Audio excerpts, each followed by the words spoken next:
Anda kembali di Kabar Siang, pemirsa. Insiden oknum polisi tembak polisi yang terjadi di Solok Selatan, Sumatera Barat memantik sejumlah pihak menyerukan evaluasi terhadap penggunaan senjata api, khususnya di institusi Polri. Evaluasi diperlukan agar kejadian serupa tidak terulang. Di balik seruan itu, seperti apa sebenarnya aturan penggunaan senjata api?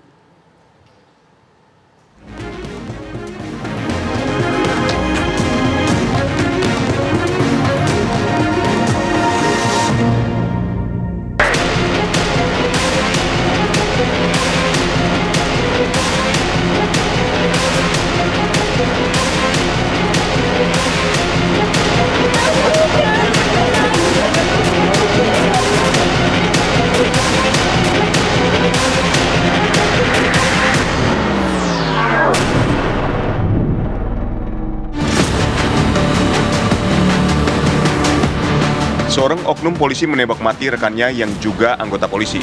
Insiden berdarah ini terjadi di Mapolres Solok Selatan, Sumatera Barat pada Jumat dini hari 22 November 2024. Kepala Bagian Operasi Polres Solok, Ajun Komisaris Polisi Dadang Iskandar, menembak rekannya sendiri, Kepala Satuan Reserse Kriminal, Ajun Komisaris Polisi Rianto Ulil Ansor. Berdasarkan hasil visum, AKP Rianto Ulil ditembak 2 kali dari jarak dekat di bagian wajah, tepatnya di bagian pelipis dan pipi, menembus hingga ke tengkuk. Setelah menembak juniornya sendiri, AKP Dadang kemudian menaiki mobilnya menuju rumah dinas Kapolres Solok Selatan sekitar 25 meter dari lokasi penembakan. Masih dalam keadaan emosi, AKP Dadang lalu memberondong tembakan ke rumah dinas Kapolres Solok Selatan, AKBP Arif Mukti. Kasus oknum polisi tembak polisi yang terjadi di Solok Selatan, Sumatera Barat ini menambah panjang daftar insiden serupa yang melibatkan aparat penegak hukum. Kasus ini pun mendapat perhatian khusus dari sejumlah pihak yang menyerukan pengusutan motif dan evaluasi terhadap penggunaan senjata api di lembaga kepolisian. Saya duga pasti merupakan pembunuhan berencana, ya, karena dia menggunakan pistol menembak, ya, sudah merencanakan untuk menembak. Saya menduga itu pembunuhan berencana, tapi nanti penyidik silahkan memprosesnya. Selain itu, latar belakangnya dari informasi yang kami dapat adalah terkait, ya, bahwa ada yang menyebutkan si pelaku ini tidak senang atas apa yang dilakukan Kasat Reskrim menindak tambang ilegal galian C. Nah, jadi dipertanyakan apakah pelaku ini membackingi tambang ilegal sehingga ketika tambang ilegal tersebut ditindak, orang ini marah, ya. Ketua Komisi 3 DPR RI Habibur Rahman juga menyayangkan pelaku penembakan terhadap rekan polisi itu tidak diborgol saat diamankan oleh anggota Propam Polda Sumbar. Ia juga menilai kasus ini adalah kasus yang serius. Ada 2 hal menurut saya, hal besar yang penting untuk dievaluasi terkait masalah ini. Yang pertama, soal bagaimana evaluasi penggunaan senjata. Ya. Apakah terhadap anggota tersebut dilakukan semacam cek kesehatan mental yang periodik sehingga nggak gampang cabut senjata terkait masalah yang mereka hadapi. Yang kedua juga bagaimana memantau, ya, memetakan abuse of power yang dilakukan anggota Polri, ya, di tingkatan bawah misalnya dengan menjadi backing dari praktek-praktek yang ilegal. Seperti apa? Nah, kok bisa-bisanya misalnya dia keberatan terhadap penangkapan pelaku tambang ilegal, ya pasti kan sangat mungkin ada keterlibatan dia, ya, di tambang ilegal tersebut. Seperti apa penegakan hukumnya? Nah, ini yang harus kita evaluasi. Karena itu kami Komisi 3 pertama hari Senin besok kami akan langsung ke sana ke lokasi, ya, yang kemudian pada hari Kamis setelah pilkada kami akan panggil Kapolda, Kapolres dan Kadif Propam, ya, untuk bukan sekedar kasus ini tapi secara umum cari cara bagaimana agar persoalan seperti ini tidak terulang kembali di masa yang akan datang.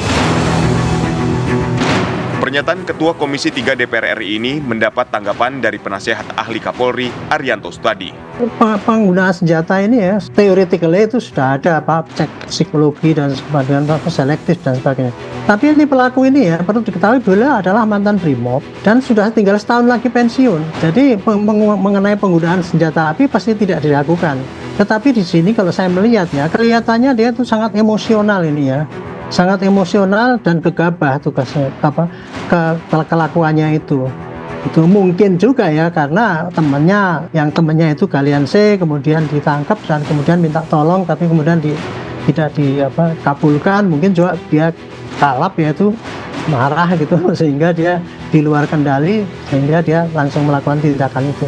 Bahkan kan 2 kali tembakan kepada ini KKP yang meninggal ini, dan kemudian ada 7 tembakan di rumah Kapolres ya, nembak rumah Kapolres itu. Jadi dia dengan penuh kemarahan. Tapi setelah dia sadar, mungkin dia siap untuk menyerahkan diri dengan catatan dia harus dijemput oleh Brimob katanya gitu. Itulah kurang lebih kondisi yang lingkungan yang mungkin nanti juga ini diperhitungkan apa kira-kira motifnya itu, sehingga polisi akan melakukan tindakan dengan tepat apa yang harus dilakukan pada para pelaku ini. Saya mencoba untuk menyampaikan opini saya sesuai dengan pengalaman.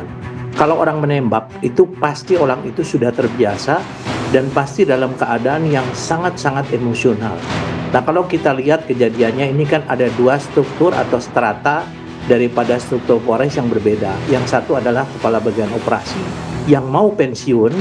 Kemudian yang satu adalah kasat. Lazimnya kalau setiap ada penindakan atau operasi itu di bawah kendali kepala bagian operasi. Tapi menurut pendapat saya, ini tentunya kita melihat mungkin bisa saja Kapolres memerintahkan langsung kepada kasatnya atau kepala satuan fungsi tanpa melalui pimpinan di atasnya untuk melakukan suatu tindakan apabila ada terindikasi mungkin yang bersangkutan itu terlibat dalam satu target yang akan